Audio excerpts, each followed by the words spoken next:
হবে। কমরেড, আমরা সবাই জানি আমাদের সারা ভারত যুবলীগকে প্রাণের চেয়ে ভালোবাসেন যিনি, আমাদের অভিভাবক, আমাদের শিক্ষক, আমাদের হাতে যিনি এই দায়িত্ব তুলে দিলেন, যুবলীগের ডাকসাইটের নেতা কমরেড নরেন চ্যাটার্জি, ওনাকে আমি অনুরোধ জানাচ্ছি এখানে নিজের অমূল্য বক্তব্য রাখার জন্য। কমরেড সভাপতি সাথী অক্ষয় ঠাকুর,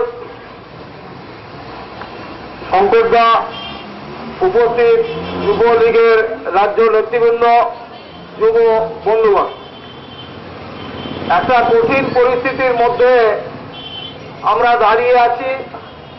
যে কঠিন পরিস্থিতির মোকাবিলা করতে আমাদের রাজ্যের অনেক যুব সংগঠন মানসিক দিক থেকে প্রস্তুত নয়, তারই মধ্যে দাঁড়িয়ে যুবলীগ নির্দিষ্ট কয়েকটি দাবির ভিত্তিতে আজকে যে সমাবেশ ডেকেছেন, সেই সমাবেশে যারা উপস্থিত হয়েছেন সবাইকে সংগ্রামী অভিনন্দন।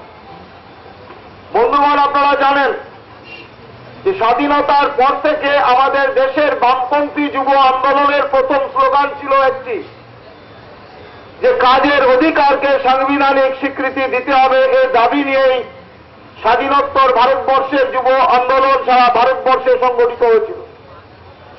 আজও আমাদের দেশের কর্মক্ষম মানুষের 70-77% মানুষ যাদের কাজের কোনো সুযোগ আমাদের দেশের সরকার করে দিতে পারেনি।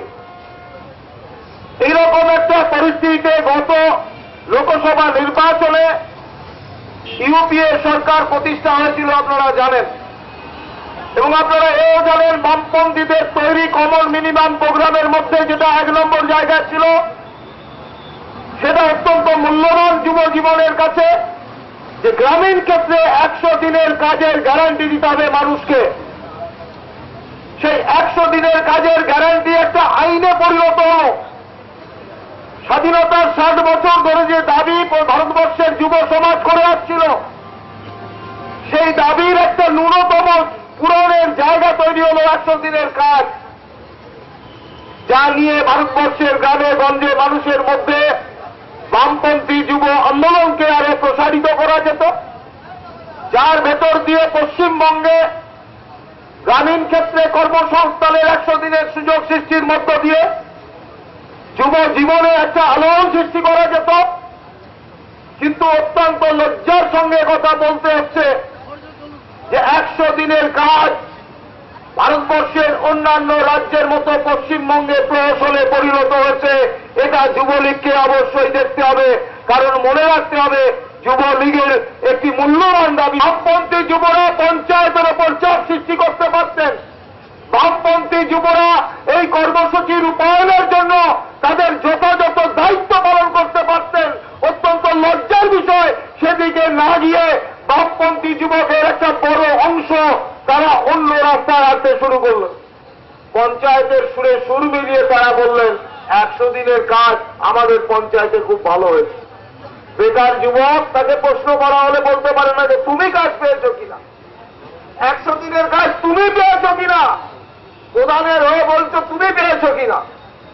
আপনারা জানেন গত 5 তারিখে যে আন্দোলন, ফেব্রুয়ারি মাসে যে আন্দোলনের ফসল আমাদের মনীন্দ্র, যে আন্দোলনে আমাদের পঞ্চশহীদ, যে আন্দোলনে আমাদের 40 জন মানুষ যুবকর্মী তারা এখনো শিলিগুড়িতে আশ্রিত আইনের কারণে, যে আন্দোলনের ফলে আমাদের 6 জন পার্টি কমরেড যারা এখন পিজি হসপিটালে এখনো চিকিৎসাধীন আছে, সেই আন্দোলনের মূল দাবি ছিল, প্রধান দাবি ছিল 100 দিনের কাজ।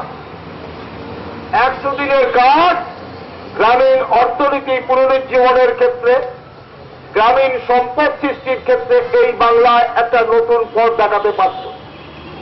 আমরা যখন 77 সালে পরবর্তী সময় জনতা গভর্নমেন্টের সময় আমরা লক্ষ্য করেছি যে ফুড ফর ওয়ার্ক, কাজের বিনিময় খাদ্য কর্মসূচি আমাদের গ্রামীণ সম্পদ সৃষ্টির ক্ষেত্রে, গ্রামীণ রোজগারের ক্ষেত্রে, গ্রামীণ মানুষের বেঁচে থাকার ক্ষেত্রে একটা বড় সুযোগ আমাদের সামনে এসে গিয়েছিল। ঠিক সেইভাবেই 100 দিনের কাজ, যা যুব আন্দোলনের ভারতবর্ষের একটা ফসল। দীর্ঘ যুব আন্দোলনে বহু যুব নেতার কর্মীর আত্মত্যাগের মধ্য দিয়ে আজকে সরকারকে বাধ্য করানো হয়েছিল যে সারা দেশে বেকার মানুষকে, কর্মক্ষম মানুষকে 100 দিনের কাজের ব্যবস্থা সরকারকে করে দিতে হবে। কিন্তু দেখলাম তা হয়নি পশ্চিমবঙ্গ। তখন বাধ্য হয়ে অনেকে কটূক্তি করেছেন, অনেকে এখনো অনেক কথা বলেন। রাজনীতির জায়গায় সোজা চলবে। রাজনীতির কথা, আমাদের ফরওয়ার্ড ব্লকের কথা সোজা জিনিস। যে 100 দিনের কাজ নিয়ে যে আন্দোলন 5ই ফেব্রুয়ারি হয়েছিল, সেই আন্দোলনের শহীদের রক্ত ব্যর্থ হয়নি। আপনারা লক্ষ্য করেছেন 5ই ফেব্রুয়ারির পর মহাকরণ থেকে পঞ্চায়েত সকলকেই নড়ে চড়ে বসতে হয়েছে, সকলকেই বলতে হয়েছে আমাদের সার্টিফিকেট দাও বাবা, আমরা 100 দিনের কাজ আমার গ্রামে ঠিক মতো করেছি। একবারে মহাকরণ থেকে গ্রামের পঞ্চায়েত সবাইকে ধাক্কা দিয়ে গেছে 5ই ফেব্রুয়ারির রাজ্য জুড়ে ফরওয়ার্ড ব্লকের আন্দোলন। অনেক নিন্দুকেরা বলবেন এই আন্দোলন ব্যর্থ হয়েছে। এই আন্দোলন কতটা সফল হয়েছে তা আমি বলবো না, কিন্তু আমি একথা আজকে দায়িত্ব নিয়ে বলবো, যুবলীগের কর্মীরা এই আন্দোলনের সঙ্গে যুক্ত হয়েছিলেন। যুক্ত হয়ে আন্দোলনকে তারা তীব্রতর করেছেন এবং এই আন্দোলন সারা পশ্চিমবঙ্গের মানুষের কাছে 100 দিনের কাজকে কেন্দ্র করে যে জুয়াচুরি ব্যবস্থা গ্রাম বাংলায় চালু করার চক্রান্ত তৈরি করেছিল, সেই সত্য চক্রান্তের জালকে শেষ করে দিয়েছে এবং 100 দিনের কাজের যে দাবি, 100 দিনের কাজের যে অধিকার মানুষের, সেই অধিকার দল, মত, ধর্ম, বর্ণ নির্বিশেষে মানুষের মধ্যে প্রতিষ্ঠা হয়েছে। আমরা পশ্চিমবাংলায় দাঁড়িয়ে কথা বলতে চাই যে আমরা কেউ শিল্পের বিরোধী নই। নগর সভ্যতার উন্নয়ন, সভ্যতার বিকাশের ক্ষেত্রে শিল্পের ভূমিকা আমরা কেউ অস্বীকার করতে পারি না। এই বিজ্ঞানের যুগে দাঁড়িয়ে সভ্যতা এগোবে, নগর সভ্যতা এগোবে। কেউ চাই বা না চাই, গ্রামের ভেতরেই গঞ্জ তৈরি হয়, গঞ্জটাই পরবর্তীকালে পৌরসভায় রূপান্তরিত হয় বা কর্পোরেশনে রূপান্তরিত হয়। এটা আমরা কেউ চাই বা না চাই, সেটা প্রকৃতির নিয়মে, সভ্যতার নিয়মে, আর্থসামাজিক ব্যবস্থার নিয়মেই সেটা হয়। কিন্তু কেউ কি কিলিয়ে কাঁঠাল পাকায় শুনেছেন? কাঁঠাল পাকার একটা সময় আছে, যে সময়ে কাঁঠাল পাকে। আর কেউ যদি চালু বাংলায় আছে যে কাঁঠালটা কিলিয়ে পাকাবো, তাহলেই হয় বিপদ।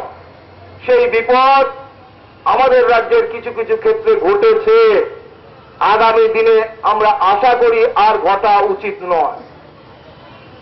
একটা ছোট্ট জিনিস ভাবুন, সারা পৃথিবীতে খাদ্যের সংকট, খোঁজ আমেরিকায়, সারা পৃথিবীর মনিব আমেরিকা, তার খাদ্য ভাণ্ডারে ঘাটতি এতটাই হয়ে গিয়েছে, আমেরিকা শহরে বেকার মানুষেরা এক জায়গায় বসে এক আহারের জায়গা বেছে নিয়ে সেখানে বসে ভাগ করে তাদের খেতে হচ্ছে। এত উৎপাদনে ঘাটতি হয়েছে, এত উৎপাদনে ঘাটতি হয়েছে কৃষি উৎপাদনে। ইউরোপ, সারা ইউরোপে খাদ্যের সংকট এবং জিনিসের দাম আকাশ ছুঁয়েছে। এশিয়া মহাদেশের বিভিন্ন প্রান্তেও খাদ্যের উৎপাদনে ঘাটতি হয়েছে। আমাদের দেশ ভারতবর্ষ কোনদিন ভাবতে পেরেছেন যে আমাদের পাঞ্জাবের গম যেত মিডল ইস্টে, দুবাইয়ে, আমাদের গম কিনতে হচ্ছে বাইরে থেকে, কিনতে হবে বাইরে থেকে, এটা কোনদিন ভাবা যায়। এই অবস্থার মধ্যে দাঁড়িয়ে পশ্চিমবঙ্গের 30 বছর বামফ্রন্ট সরকারের সবচেয়ে বড় সাফল্য যেটা, যে কৃষি ক্ষেত্রে আমরা এগিয়েছি। সারা পৃথিবীতে খাদ্য উৎপাদন যখন কমছে, ভারতবর্ষের মানচিত্রে খাদ্য উৎপাদন যখন কমছে, তখনও পশ্চিমবঙ্গে কৃষি উৎপাদন সেই আনুপাতিক হারে কমেনি। সেই জায়গায় আমরা দাঁড়িয়ে আছি এই পশ্চিমবঙ্গে। এর কারণ কি? এ কারণ 77 সালে বামফ্রন্ট সরকার আসার পর যুক্তফ্রন্ট আমলের শিক্ষা থেকে আমরা এটা বুঝেছিলাম যে গ্রামকে বাঁচাতে গেলে ভূমি সংস্কারের কাজ করতে হবে। গ্রামকে বাঁচাতে গেলে, গ্রামের মানুষের মধ্যে কর্মক্ষমতা বাড়াতে গেলে, গ্রামে কর্মসংস্থানের সুযোগ সৃষ্টি করতে গেলে চাষের জমিতে জল পৌঁছে দিতে হবে। একটা জমিকে 3 বার